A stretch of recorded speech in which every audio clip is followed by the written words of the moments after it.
안녕하십니까. 2019년 제2기 작년 교과 가정의 사계절, 가정의 봄, 여름, 가을, 겨울, 오늘 그 7번째 시간으로 가족 연합의 비결이라는 제목으로 함께 살펴보겠습니다.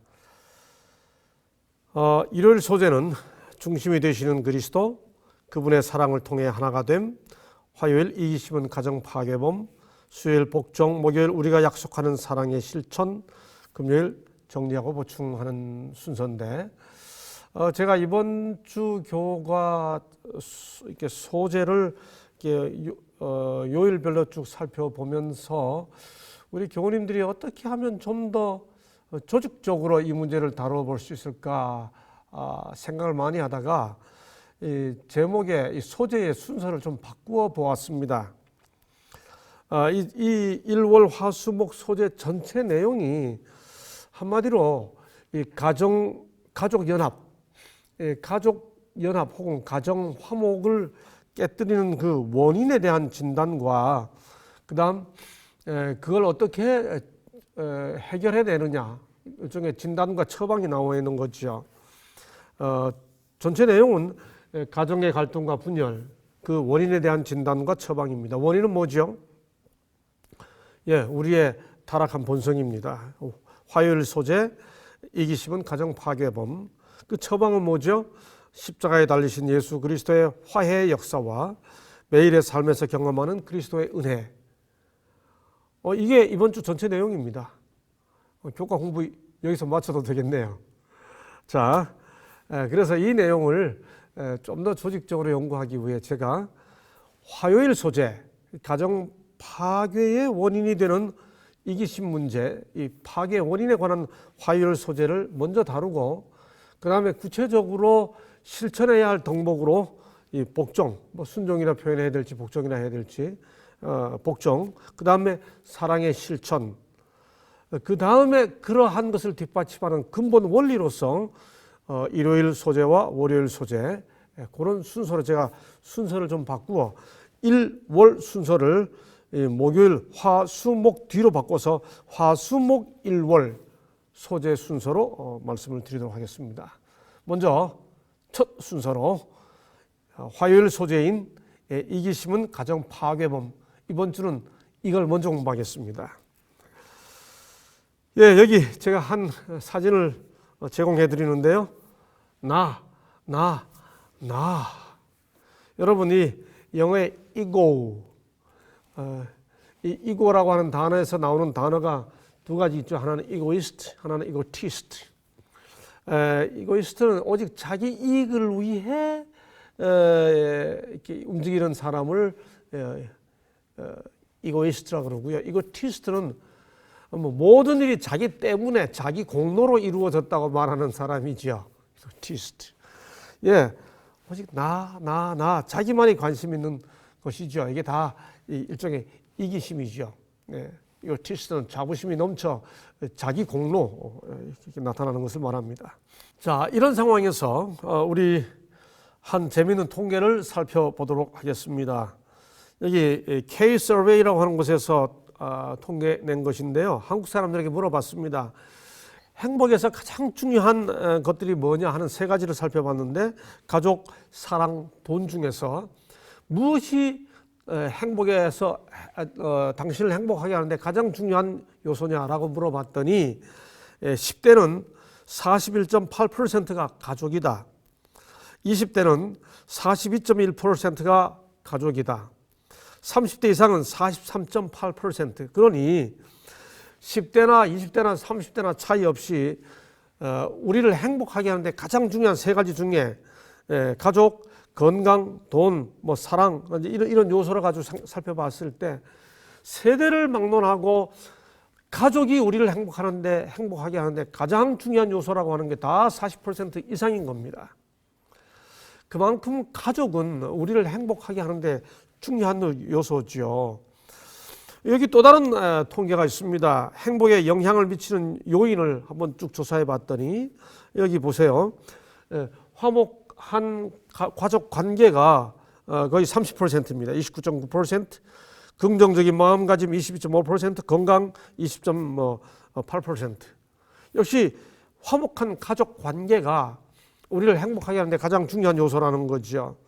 또 누구와 있을 때 가장 행복한가를 조사했는데 55.8%가 가족과 함께 있을 때, 14.6%가 친구와 함께 있을 때, 12.6%가 혼자 있을 때입니다. 역시 가족이 나를 행복감을 느끼게 하는데 가장 중요한 요소라고 하는 거죠.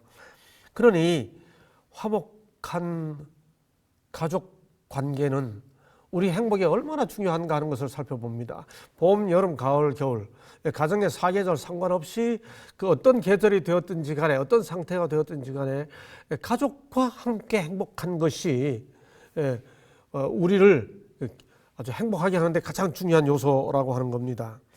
자, 그런데도 2018년 4월 9일 주간조선 제목에 의하면 제목이 가족은 전쟁 중이라는 기사입니다. 이 특집의 제목은 가족 갈등, 집안 문제가 아닌 사회 문제다. 가족 사이에 갈등이 생기니까 이게 사회 문제로 번져가는 거예요. 그래서 여러 사례들이 쭉 조사됐는데 40대 초반에 어떤 분하고 60대 초반에 어머니의 갈등, 그 다음에 중2 학생, 다 가명입니다. 중2 학생하고 아빠의 갈등, 그 다음에 80대 후반 시아버지와 50대 중반 며느리 사이의 갈등, 이 다양한 가족 사이의 갈등 문제를 특집으로 다루고 있습니다. 그래서 또 다른 조사를 해봤더니 어떤 것들이 가족을 화목하게 하지 못하는지에 대한 요인을 조사해 봤어요. 조사해 보니 다양한 가족 갈등 이야기가 나왔죠. 부부 사이의 갈등, 형제 사이의 갈등, 부자 사이의 갈등, 뭐 세대 간의 갈등도 있고요, 부부 갈등도 있고, 또 이 형제 자매 사이의 갈등도 있고, 다양한 가족 관계 사이의 갈등이 있지요. 그럴 때 어떻게 해결하느냐? 그 다음에 또 어떤 가족 갈등이 시작이 되면 어떤 변화가 발생되느냐? 대화가 줄어든다, 소통 단절이 된다, 당연하지요. 자, 그러면 이런 모든 갈등의 근본 원인, 그 세대 간의 갈등이 됐든 부부 사이의 갈등이 됐든 또 뭐 형제 사이의 불화가 됐든 이 가족이 행복하고 연합하고 하나가 되는 그 상태가 아니라 가족이 불화하고 갈등하게 되는 그 핵심 요인이 뭐냐고 하는 겁니다. 이번 교과책은 바로 그게 화요일 소재에서 이기심이라고 표현해주고 있는 거죠. 이기심이 가정 파괴범이다, 이런 소제목으로 우리에게 제시해주고 있습니다. 교과책은 이렇게 설명하죠. 죄로 말미암아 타락한 인간은 선천적으로 이기적이다. 우리는 이러한 실상을 어린아이에게서, 심지어 어린아이에게서도 볼 수 있다. 자신을 위한 욕망이 그들의 기본적인 본성이다. 성인이 될 때까지 이런 특성은 특별히 가정에서 상당히 끔찍한 방법으로 나타날 수 있다. 우리 아이들에게서 뭐 싫어, 안 돼, 내가 할 거야, 내 거야 이렇게 소리 지르는 모습을 보지 않습니까? 이게 성장하면서도, 성인이 되면서도 그런 인간의 본성의 모습은 다양한 모습으로 표출되지요. 그래서 시대의 소망 302쪽은 이렇게 표현합니다. 이기심은 우리로 하나님을 보지 못하게 만든다. 이기주의적 정신은 하나님도 자신과 마찬가지로 이기적인 마음을 가지신 분으로 판단하게 한다. 이 생각을 버리기 전에는 우리는 살아계신 하나님을 이해할 수 없다. 가정의 화목을 깨뜨리는 그 파괴범이 인간이 죄된 본성 때문에 갖게 된 이기심이라고 하는 거죠. 결국 이게 극복이 되고 해결이 돼야 한다는 거겠죠. 그래서 빌립보서 2장 3절 5절은 단지 일반 성도들의 삶 속에서뿐만 아니라 우리 가정을 위해서, 가정 화목을 위해서 반드시 적용돼야 할 귀중한 원칙 하나를 말해주죠.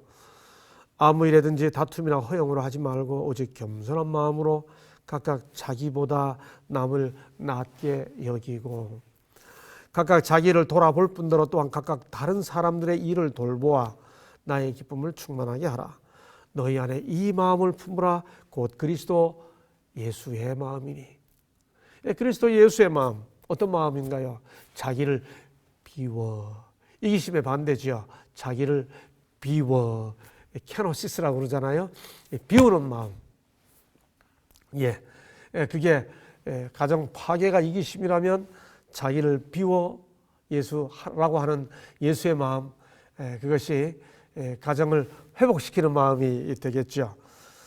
초기 문제 119쪽, 그래서 교과책은 이렇게 인용합니다. 만일 교만과 이기심만 버린다면 대부분의 문제가 5분 내에 해결될 수 있을 것이다. 와, 복음이죠. 우리들의 가정에 이런 행복이 속히 찾아왔으면 좋겠습니다. 이제 그 일을 어떤 방식으로 이루어야 할까? 이게 이제 원인 진단이니까 우리 다 알지요. 근데 우리 다시 한번 환기하는 겁니다. 심지어 가정의 문제도, 가정 불화의 원인도 이기심 때문이구나. 아빠가 가정 불화의 원인이 됐던, 아이가 가정 불화의 원인이 됐던, 어른이 됐던, 아이가 됐던, 결국 우리 세대를 막론하고 우리를 지배하는 죄된 본성인 이기심이 우리 가정 화목을 깨뜨리는 주범이라고 하는 사실을 우리 모든 가족 구성원들이 다시 한번 생각해보게 되는 그런 시간을 가지면서 이번 주제를 시작했으면 좋겠습니다. 이제 수요일 소재입니다. 제가 순서를 바꿨다고 말씀드렸죠. 자, 그러면 이기심의 반대가 가족 안에서 이기심의 반대가 뭐예요? 가정 화목을 위한 구성원들이 함께 생각해 봐야 할 주제가 뭔가요? 우리 교과책은 복종이라고 표현합니다. 실제로 한국어 성경 에베소 5장 21절은 이렇게 말하지요. 그리스도를 경외함으로 피차 뭐하라? 복종하라. 우리 한글 개역 개정 또 한글 개역이 복종이라는 단어로 번역했어요. 근데 우리가 일반적인 의미로 이게 어떤 그 순종한다라고 말할 때 이 한자어 표현이 세 가지 다른 표현이 있죠. 맹종, 복종, 순종 이렇게 합니다. 여러분 어떤 단어가 제일 좋으세요? 우리가 지금 성경 본문, 번역된 성경 본문을 본다고 생각하지 않고 일반적으로 봤을 때 맹종, 뭐 예를 들어 한 국가 체제가 국민에 대해 뭐 이유 달지 말고 이렇게 무조건 따라가게 되는 걸 맹종이라고 하잖아요. 복종이란 말 속에는 어떤 의미가, 어떤 어감이 느껴지시나요? 어떤 명령 체계죠. 군대 사회에서는 복종해야 됩니다.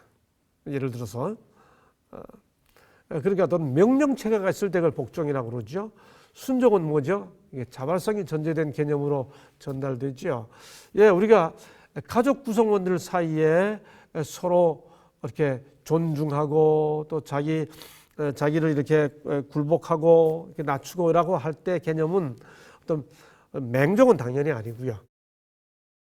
또 어떤 명령에 어떤 그 본인의 지적 판단으로 이의가 제기됨에도 불구하고 복종한다는, 따른다는 그런 의미의 복종도 아니고 내가 자발적으로 순종한다는 개념이죠.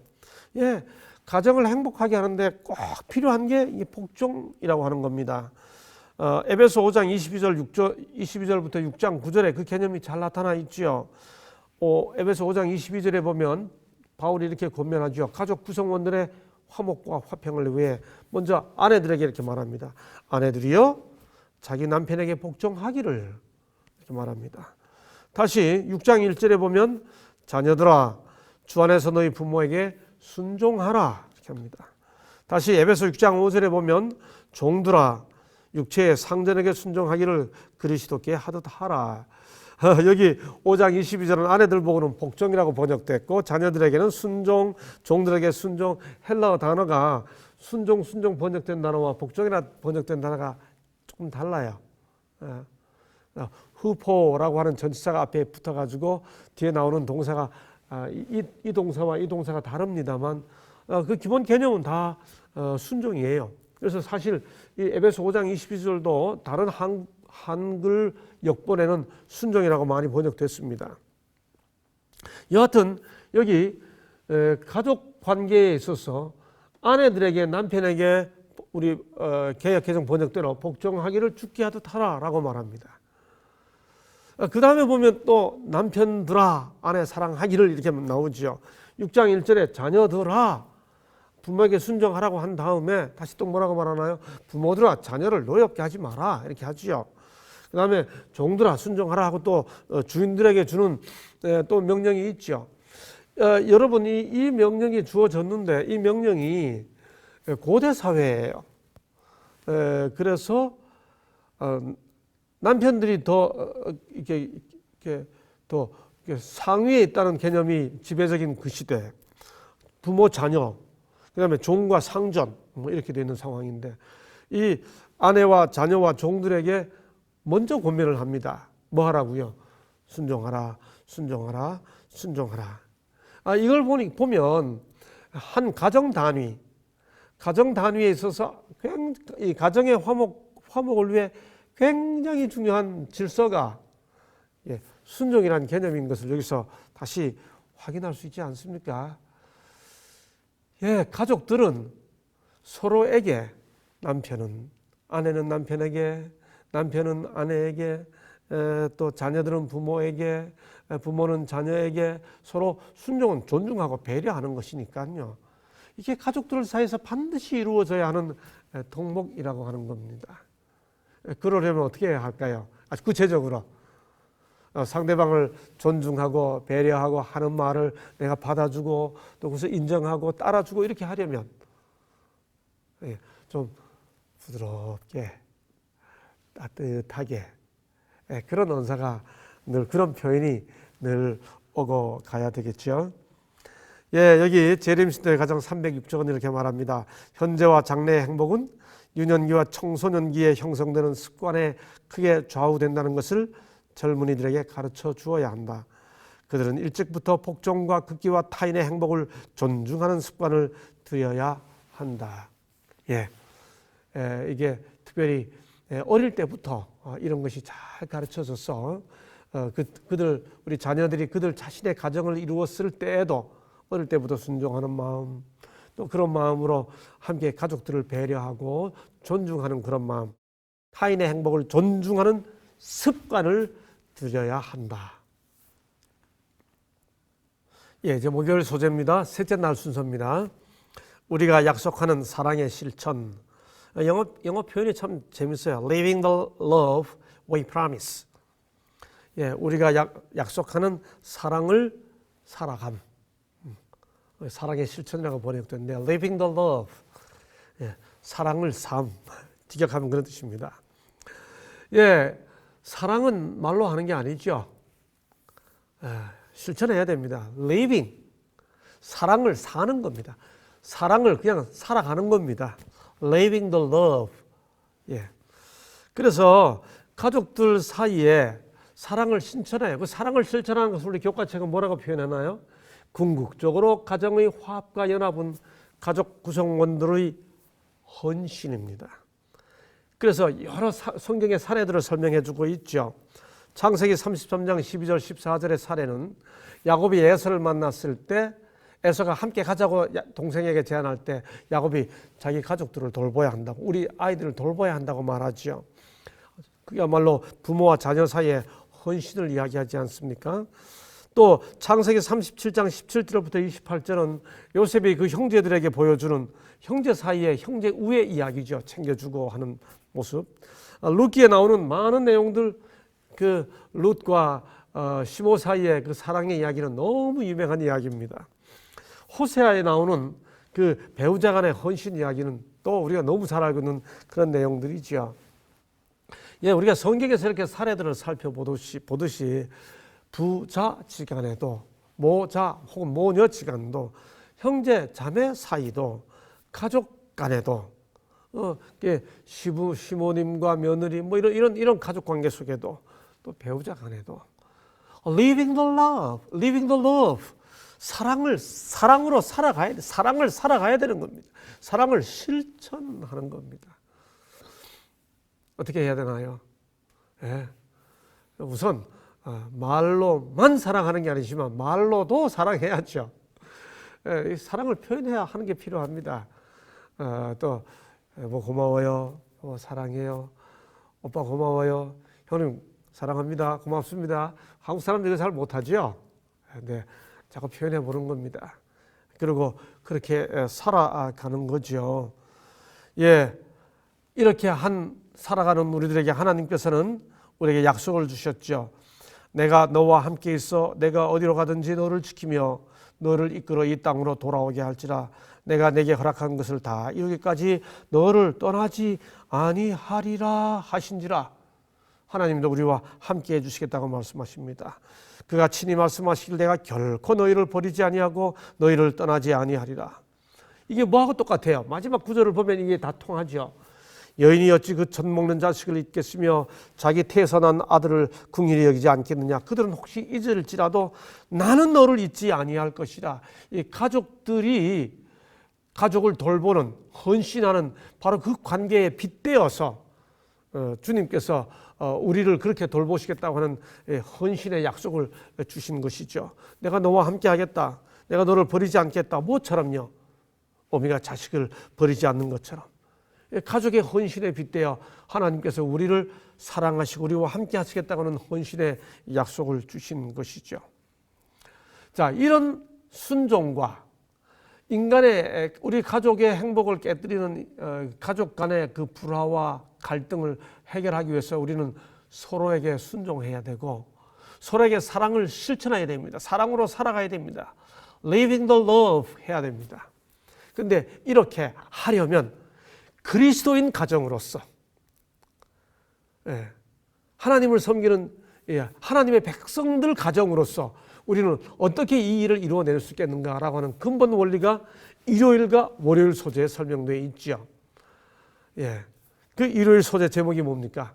중심이 되시는 그리스도입니다. 그리스도는 어떤 분이세요? 에베소 2장 14절을 인용합니다. 그는 우리의 화평이신지라 둘로 하나를 만드사. 우리 주님은 둘로 하나를 만드시는 주님이세요. 그 둘이 뭔가요? 중간에 막힌 남을 자기 육체로 허시고 이 둘로 자기 안에서 한 세 사람을 지어 화평하게 하시고. 본문의 근본적 의미는 유대인과 이방인이죠. 그러나 그것의 의미를 넘어서죠. 인간 사이에 담을 만들고 벽을 만드는 그 모든 분리되는 분리 장벽들, 혹시 남자와 여자가 됐든 유대인과 이방인이 됐든 주인과 종이 됐든 맨 처음 우리가 첫날 살펴본 것처럼 가족을 불화하게 만드는 관계의 세대 간의 갈등, 그것이 시부모와 며느리 혹은 사위가 됐든 형제지간에 됐든 그 둘 사이, 부부 사이가 됐든 그 모든 둘 사이의 담을 주님이 허시고 둘로 하나를 만드십니다. 중간에 막힌 담을 자기 육체로 허시고. 이게 무슨 말이에요? 십자가는 둘을 가르는 모든 담을 헐어내고 벽을 허물어내고 화평하게 하는 사역, 바로 그게 주님의 사역이라고 하는 거지요.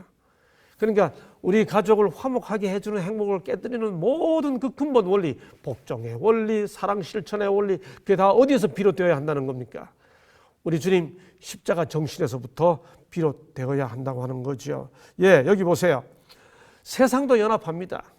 세상에 수많은 세속적 연합을 이루게 하는 매개들이 있죠. 어떤 것들은 뭔가요?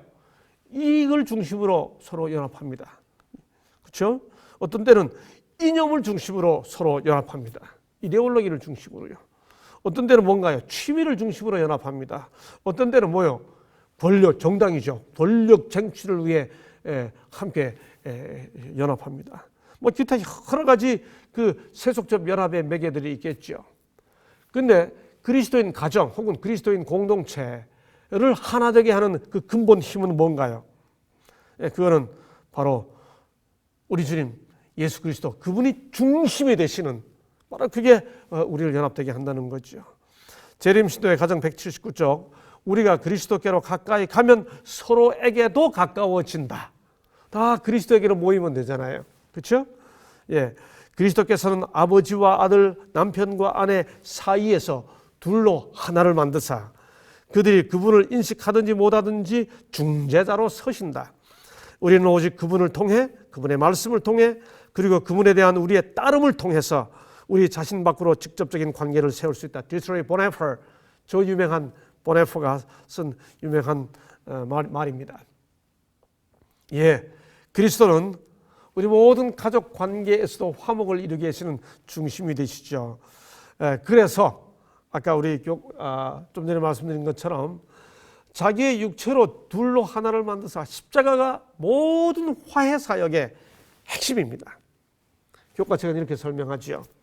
그리스도는 십자가를 통해서 인간 사회를 분리시키는 모든 장벽을 제거하셨습니다. 그분 안에서 이 세상뿐 아니라 온 우주가 분리를 극복하고 화합을 향해 나갑니다. 우리 가정에도 그런 예수님의 십자가 희생과 연합의 정신이 필요합니다. 아멘. 여러분 기억해 주십시오. 우리 재림 신도의 가정도 우리를 하나 되게 해주는 정신은 우리 부모들도 우리 장년들도 어른들도 기억하십시다. 우리를 하나 되게 하는 것은 예수님의 십자가 희생과 연합의 정신입니다. 이 십자가 희생과 연합의 정신이 없는 종교적 가르침을 우리 자녀들에게, 우리 형제들에게, 우리 가족들에게 억압하는 듯한 모습으로 다가갈 때 그것은 어떤 의미에서 종교적 이데올로기가 될 수는 있을지 몰라도 십자가 희생과 연합의 정신은 아닌 거죠. 그래서 우리는 종교, 신앙을 이야기하면서 신앙 때문에 우리의 자녀들하고 때로는 갈등이 생기지 않습니까? 분리가 생기지 않습니까? 이게 십자가 정신으로 모든 것이 이루어진다면 거기는 연합만 나타나게 되어 있다고 하는 거죠. 우리 부모들이 세대가 많이 지나서 늘 반성하고 또 후회하고 그때 내가 예수의 정신으로 한 것이 아니라 우리 아이에게 나의 성질을 그저 신앙이란 이름으로 강하게 말했구나 하는 반성을 할 때도 있지 않습니까? 예, 우리 가족을 하나로 묶는 것은 예수님의 십자가 희생과 연합의 정신입니다. 예, 여기 이렇게 말하지요. 재림신도의 가정 179쪽입니다. 가족들과 교회에서 나는 분열과 불화의 원인은 곧 그리스도께로부터 분리되는 데 있다. 그리스도가 없는 모든 종교적 원리는 자칫하면 그저 이데올로기로 머물기 쉽습니다. 우리는 예수 안에서 가정 화목을 이루고 예수 안에서 교회 공동체를 이루어야지 예수 없는 종교적 이데올로기만을 쥐고 서서는 안 되죠. 그리스도께로 가까이 가게 되면 피차에 가까워진다. 교회 내에서와 가족 내에서 참된 연합의 비결은 잘 보세요. 외교적 수완, 경영 수완 또는 난관을 극복하려는 초인간적인 노력, 비록 이런 것들이 비록 어떤 도움이 된다 하더라도 있지 아니하고 그리스도와 연합에 있다. 이 표현이 너무 의미 있어요. The secret of true unity.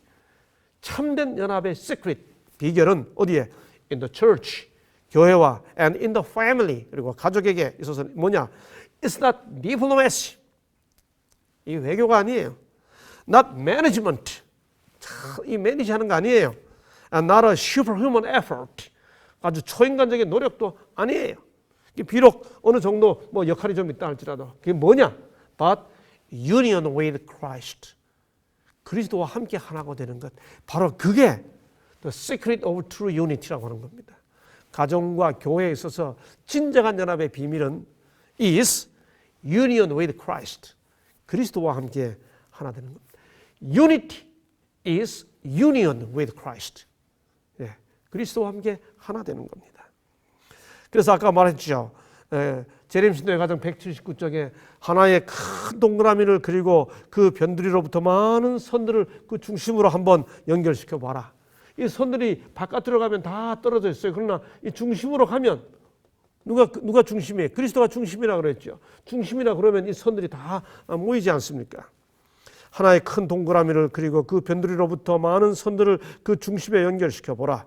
선들은 그 중심에 가까이 가면 갈수록 피차에 더욱 가까워진다. 그리스도의 생애도 이와 같다. 우리가 그리스도께 가까이 가면 갈수록 피차 간에 더욱 가까워진다. 가족 연합에 The secret of true unity is union with Christ. 우리의 중심이 되시는 그리스도와 함께 가까이 가서 하나 되면 참된 연합이 이루어진다고 하는 겁니다. 왜 그런가요? 그 이유는 바로 그분에게서 참된 연합의 비결인 참된 사랑을 확인할 수 있기 때문에 그러죠. 그분의 사랑을 통해 하나가 됨.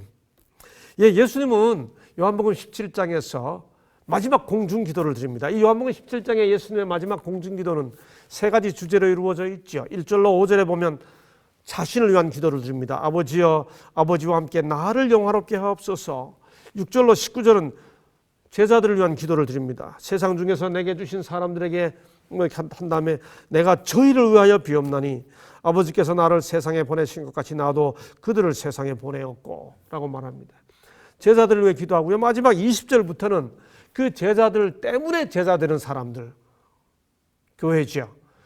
그 예수께서 직접 가르치신 제자들을 위해 기도하시고 그들을 통해 주님의 제자가 될 사람들, 내가 비옵는 것은 이 사람들, 즉 제자들 뿐만이 위함이 아니고 또 그들의 말로 말미암아 나를 믿는 사람들도 위함이니 라고 20절부터 교회를 위한 기도가 시작됩니다.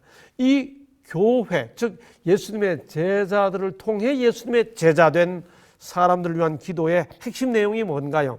그게 21절부터 23절에 보면 이런 기도가 나옵니다. 아버지여, 아버지께서 내 안에 내가 아버지 안에 있는 것 같이 그들도 다 하나가 되어. 또 다시 22절에 보면 내게 주신 영광을 내가 그들에게 주었사오니 이는 우리가 하나가 된 것 같이 그들도 하나가 되게 하려 하여. 23절 내가 그들 안에 있고 아버지께서 내 안에 계시어 그들로 온전함을 이루어 하나가 되게 하려 함은. 그러므로 예수님은 교회를 위한 기도, 제자들로 인해 제자가 될 사람들을 위해 드리는 기도의 핵심 내용이 그들이 아버지와 주님이 하나가 된 것처럼 그들도 하나 되게 해달라고 하는 게 주님의 기도였습니다. 여러분, 이게 가정연합에도 그대로 적용되어야 한다는 거죠. 예, 주님은 이때 뭐라고 기도하셨어요? 내가 사랑한 것 같이 아버지께서 나를 사랑하신 것 같이. 그 사랑이 무슨 사랑인가요? 우리가 잘 아는 아가페 사랑이 있죠. 이 아가페 사랑은 하나님의 본질입니다. 요한일서 4장 8절에 말한 것처럼 요한복음 13장 35절에 보면 바로 그렇게 사랑하면 세상이 저들이 내 제자인 것을 알게 되리라 라고 말하죠. 교과책의 말씀처럼 하나님의 아가페 사랑은 우리 인간에게는 내재되어 있지 않습니다. 그것은 성령을 통해 우리와 함께 거하실 때 그 삶 속에서 성령을 통해 우리에게 이르러 오게 되는 선물이죠. 주님은 말합니다. 내가 너희를 사랑한 것 같이 너희도 사랑하라. 이게 누군가요? 요한이 기록한 글입니다. 여러분, 요한이 이 말을 기록한 요한은 원래 어떤 사람이었나요? 아주 교만한 사람이었죠. 권력을 탐하는 사람이었습니다. 아주 우레의 아들이라 불리던 그런 사람이었죠. 비판적이었습니다. 쉽게 화내던 그런 사람이었습니다. 그런 사람이 뭐라고 말씀하나요? 주님이 자기를 변화시켰다. 주님의 사랑 앞에 자기도 이렇게 사랑의 사도가 됐다고 고백하는 것이 요한 1, 2, 3서의 내용 아닙니까? 그리스도의 사랑의 그 원리가, 그 십자가에서 보여준 그 사랑의 원리가 우리 가족들을 하나로 되게 해주는 힘이 될 수 있다고 하는 겁니다. 여기 재림신도의 가정 37쪽은 다시 이렇게 말합니다. 가족 연합을 하게 된 결과지요. 우리 금요일 소재 보충입니다. 그리스도인들이 해야 할 첫째 일은 가족들끼리 연합하는 일이다. 우리 재림 성도 여러분, 함께 하나님을 섬기는 우리 하나님의 백성 여러분, 우리들의 가정이 가족들끼리 이번 교과를 통해 연합의 기도를 다시 진실하게 드리는 가정들이 되었으면 좋겠습니다. 그 다음에 원근에 있는 이웃들에게 그 연합하는 일을 확장해야 한다라고 말합니다. 다시 가족들이 가정에 사는 그들의 일로 더욱 가까이 연합하면 할수록 더욱 향상시키고 더욱 도움이 되는 감화가 생겨서 그 부모와 그 자녀들은 그것을 그 가정 밖에 발산할 것이다. 우리 사랑하는 배우자들을 위해, 사랑하는 자녀들을 위해, 사랑하는 부모들을 위해, 사랑하는 형제 자매들을 위해 이 원리들을 잘 생각하면서 서로 보듬고 더 깊이 연합하게 되는 열매가 있었으면 좋겠습니다. 이 귀한 축복을 함께 누리게 되기를 바라면서 오늘은 여기까지 하겠습니다. 감사합니다.